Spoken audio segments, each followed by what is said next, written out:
self control ini sebenarnya milik siapa saja. Dan kalau bisa setiap orang memiliki, kalau tidak memiliki akan terjadi banyak hal. Ibarat motor nggak ada remnya itu pasti nubruk-nubruk kan gitu. Karena kita selalu bekerja, selalu bergerak, selalu berperilaku setiap saat, dan itu sangat dibutuhkan yang namanya self control. Kita berbicara, kita perlu self control. Kita jalan, tentu akan membutuhkan self control itu. Siapa saja dan memiliki profesi apapun, self control ini menjadi sangat penting sekali. Kalau sederhananya self control itu bagaimana orang bisa mengendalikan diri. Self control ini kan bahasa psikologis ya, karena saya di bimbingan dan konseling gitu ya. Jadi akan banyak berbicara tentang itu gitu. Jadi self control itu sebenarnya kalau dalam psikologi itu ya alat untuk mengendalikan, juga mengarahkan, membimbing diri supaya menjadi lebih baik. Jadi orang kalau memiliki self control yang bagus, tentu dia akan hidupnya lebih baik, lebih tenang, seimbang gitu ya. Kalau orang Jawa tidak ngongso karena tahu bahwa kekuatan dirinya itu sekian gitu. Dan orang kalau memiliki keseimbangan, saya kira akan bagus, selalu terkontrol, selalu terkendali perilakunya, selalu terkendali apa yang diungkapkan, selalu terkendali apa yang dipikirkan. Alat untuk mengendalikan itulah kalau dalam bahasa psikologi dinamakan self control. Ibarat motor, self control itu remnya. Remnya ya. Iya. Nah, Aspek itu ada 3 poin itu Mbak Lina ya. Yang pertama itu adalah ada behavior control atau perilaku tingkah laku kita itu harus ada alat kontrolnya. Kalau enggak itu ya itu tadi bahaya itu. Maka ada behavior control. Jadi ada berhubungan dengan seseorang itu baik dengan sebaya atau dengan orang tua atau dengan orang yang ada di bawah kita, maka itu juga dibutuhkan self control. Seorang orang tua terhadap anaknya itu kadang-kadang kan marah-marah, padahal marah pada anak itu kan nggak boleh. Perilaku orang tua yang keras itu kan tidak perlu diperlihatkan kepada anak, maka diperlukan self control. Karena anak memiliki kemampuan memori yang bagus, misalkan kan nggak boleh orang tua ngomong seenaknya, terus kalau nyanyi juga saya kira perlu dicari lagu-lagu yang bagus. Karena apa? Karena akan ditiru anak itu. Iya, maka orang tua perlu adanya self control. Saya sebagai pimpinan mungkin saya harus punya perilaku yang baik dengan orang yang saya pimpin gitu. Kan nggak boleh pimpinan marah-marah gitu loh. Kalau padahal mengarahkan kan, bukan marah gitu. Ya kadang-kadang kalau ada pimpinan kok marah gitu, kadang-kadang ini perlu ada training self control. Kayak gitu. Sama mungkin tetangga atau orang yang ada di kanan kiri kita gitu sering marah-marahin kita atau sering marah-marah pada keluarganya atau anaknya. Nah, itu memang diperlukan self control supaya perilaku itu ada alat kontrolnya gitu ya. Nah, kemudian yang kedua itu kognitif control. Ini orang ketika berpikir, orang ketika ngelamun, itu kalau nggak dikontrol ya susah. coba bisa kebablasan. Iya. Orang kan kadang-kadang berpikir ya semaunya gitu. Karena memang berpikir itu, otak itu memang ketika bekerja itu kan akan berpikir semaunya. Saya berpikir apa saja. Kalau ngelamun, kadang-kadang saya ngelamun itu saya turuti, Mbak. Sebenarnya mau kemana lamunan itu, saya turuti terus. Wah, ini kalau nggak ada alat kontrol bisa ada yang lain masuk, ini bahaya gitu. Ya, ngelamunnya di hutan nanti yang hadir. Nah, maka itu penting ada alat kontrol itu. Nah, terus kemudian yang ketiga itu ada decision control. Jadi ketika kita akan memutuskan sesuatu, melakukan kegiatan itu akan menentukan atau memutuskan sesuatu, ini perlu sekali alat kontrol itu. Misalkan ya dalam pendidikan anak, mungkin keluarga punya anak yang punya keinginan ingin ini, ingin itu, ingin apa selalu saat itu dibelikan kan tidak. Nah, anak juga kita latih untuk mengontrol, untuk mengendalikan.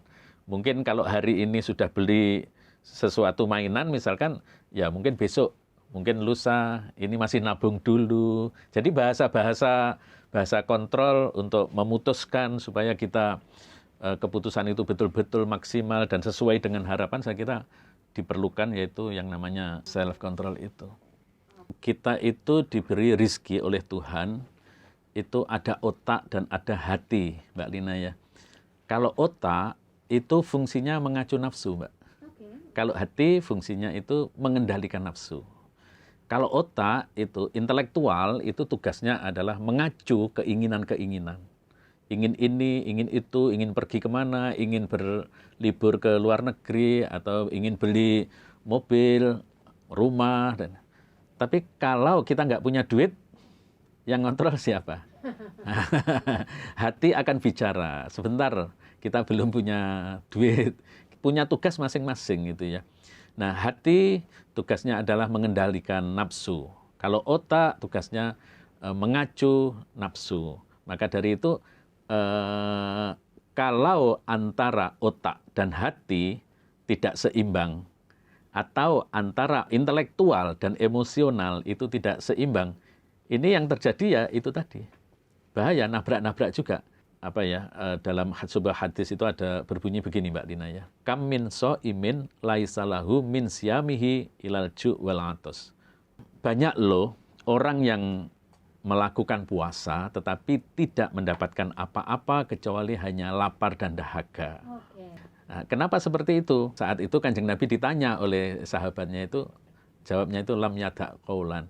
Karena umatku itu banyak yang puasa tetapi tidak mendapatkan pahala, hanya mendapatkan lapar dan dahaga. Kenapa seperti itu ya Rasul? Karena umatku itu sulit untuk melakukan self-control. Nah, tetapi di dalam bulan Ramadan ini menjadi penting sekali, karena orang pada kuat menahan itu. Menahan terutama yang lam yada' qaulan, terutama yang keluar dari mulut. Ngomong, dobos itu ya, dobos, gosip, terus kemudian kayak gitu, itu yang susah. Setiap orang doyan itu. Nggak laki nggak perempuan, semua aja. Nah, ini di bulan Ramadan kan orang kuat menahan itu, Mbak Lina. Iya, karena apa? Karena Ramadan itu.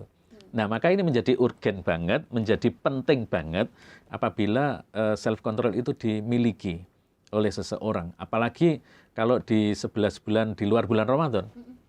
Tidak hanya di bulan Ramadan orang harusnya kuat menahan amarah, menahan tidak gosipin temennya, tidak marah sama bawahan atau teman sebaya kayak gitu. Tetapi di luar bulan Ramadan harusnya itu juga dimiliki supaya kita menjadi baik kan gitu. Ada perilaku yang baik itu, Mbak Lina. Ada akhlakul karimah misalkan ya. Munculnya perbuatan baik itu karena adanya keseimbangan antara otak dan hati. Maka orang Jawa kan sering bilang gini, Mbak. Apa itu? Otak-atik gathuk itu ya. Pernah dengar ya? Otak-atik gathuk. Jadi antara otak dan hati ini harus gathuk. Oh gitu. Iya, harus gathuk gitu ya. Nah, gathuknya otak dan hati itu menjadikan sebuah perbuatan yang baik. Antara akliyah, ini bahasa Arab akliyah itu akal yang bekerja, berpikir, yang tadi tugasnya mengacu nafsu, kemudian ada ruhiyah, ada emosi yang terkendali, maka akan muncul namanya akhlak.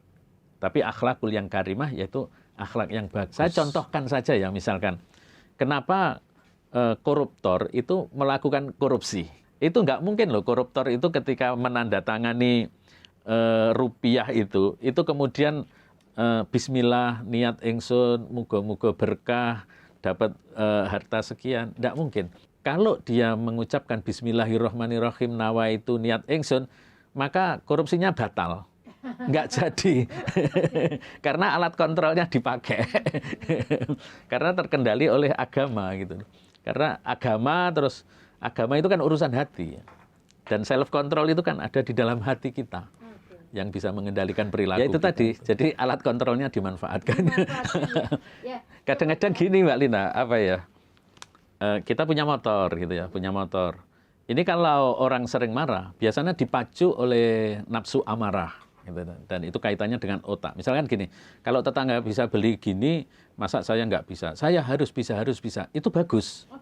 Ya, motivasi seperti itu bagus. Nafsu seperti itu harus kita miliki. Kalau enggak, kita juga bahaya juga. Biar bergairah. Bergairah, ya, supaya kita memiliki motivasi untuk selalu punya kompetitif ya. Kalau teman saya bisa, kenapa saya tidak bisa gitu. Tetapi ya tetap kita itu harus memiliki alat kontrol gitu ya. Jangan-jangan kita nggak mampu. Ya, alat untuk membaca kemampuan kita itu perlu self control. Nah, ketika kita melakukan hal-hal yang di luar kemampuan kita, maka kita perlu alat kontrol itu. Ya kadang-kadang ya saya sendiri juga biasa. Dan itu manusiawi ketika kita memiliki keinginan-keinginan seperti yang dimiliki oleh orang lain. Tetapi ya kita harus punya alat kontrol untuk menghindari hal-hal yang tidak diinginkan atau yang nabrak-nabrak sistem. Itu ya. Nah, maka apakah semua orang punya alat kontrol? Ya punya.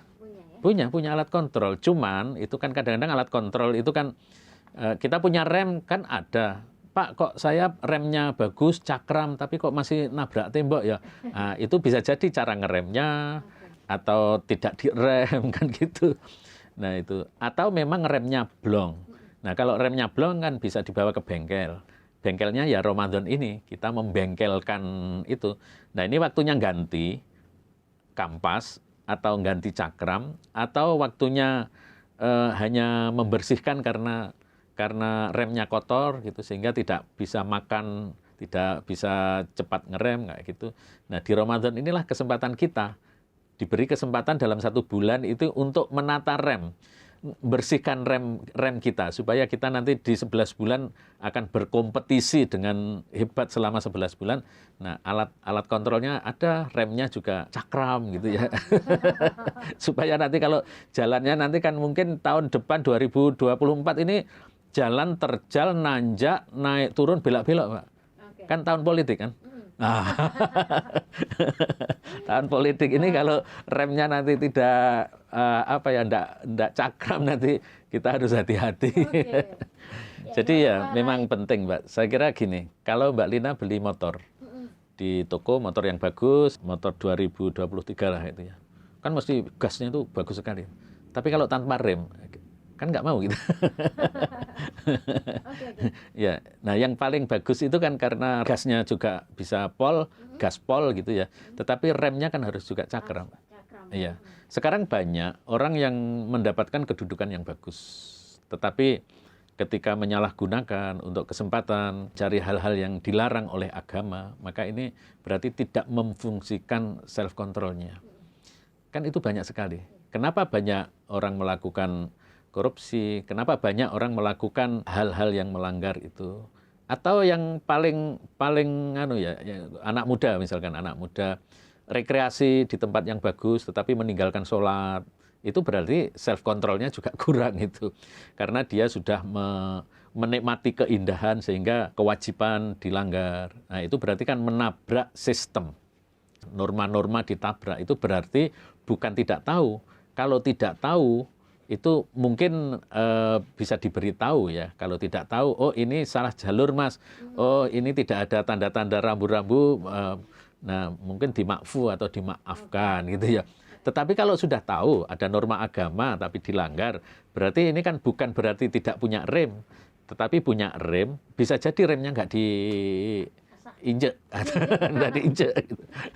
Bahaya itu ya. Bahaya sekali. Maka ini menjadi penting. Kalau orang nggak punya self control, nggak punya alat kontrol, ya tentu dia akan nabrak-nabrak itu. Ya ini yang menarik ini Mbak Lina ya, di dalam 12 bulan selama setahun itu ada motor itu kalau dipakai terus nggak pernah diservis gitu ya, maka perlulah diservis supaya nanti setelah diservis kita kan jadi semua jadi new ya, terasa baru, terasa nikmat. Maka ada Idul Fitri, itu kembali suci, artinya kembali kepada kesempurnaan itu. Nah, maka dari itu di bulan Ramadan ini saya kira menjadi penting, yaitu self control atau internal control gitu ya. Tetapi di bulan Ramadan ini juga ada yang namanya willpower, Mbak. Willpower itu kekuatan untuk melakukan hal yang baik yang itu jarang dimiliki di 11 bulan di luar bulan Ramadan. Contoh, bapak-bapak biasanya kan infak itu di hari Jumat. Kalau ibu-ibu mungkin pas pertemuan PKK atau pengajian rutin kayak gitu. Tetapi yang perlu diketahui Mbak Lina, subuh itu orang pada bawa infak. Subuh bawa infak, zuhur bawa infak, isya buka bersama bawa infak kadang-kadang itu. Nah, itu kan bagus dan itu tidak dimiliki di 11 bulan. Orang infak di satu hari 5 kali. Ini kan sulit dilakukan. Tetapi di bulan Ramadan ini ada willpower, yaitu kekuatan yang mendorong kita untuk melakukan kebaikan. Itu dengan ringan sekali. Misalkan sholat ya, sholat malam itu kan ada yang 11 rakaat, ada yang 23 rakaat. Itu dilakukan dengan ringan. Bahkan 1 bulan jadi terus gitu ya, terus dilakukan gitu, nggak bolong-bolong, terus selalu sregep, aktif kayak gitu. Nah ini kan bagus. Ketika kita di bulan Ramadan ini adalah kesempatan. Kalau motor ya kesempatan untuk membengkel. Kalau di diri kita ini kesempatan untuk melakukan training ya, training bagi kita untuk ke depan kan gitu ya. Maka ada self control, terus kemudian ada willpower, dan apabila 2 hal ini kita miliki Mbak Lina, saya kok agak yakin ya, kita miliki di 11 bulan di luar Ramadan, maka kita akan menjadi raksasa dalam bidang pengamalan agama. Jangan tidur sebelum membaca dan jangan mati sebelum punya karya. Salam literasi.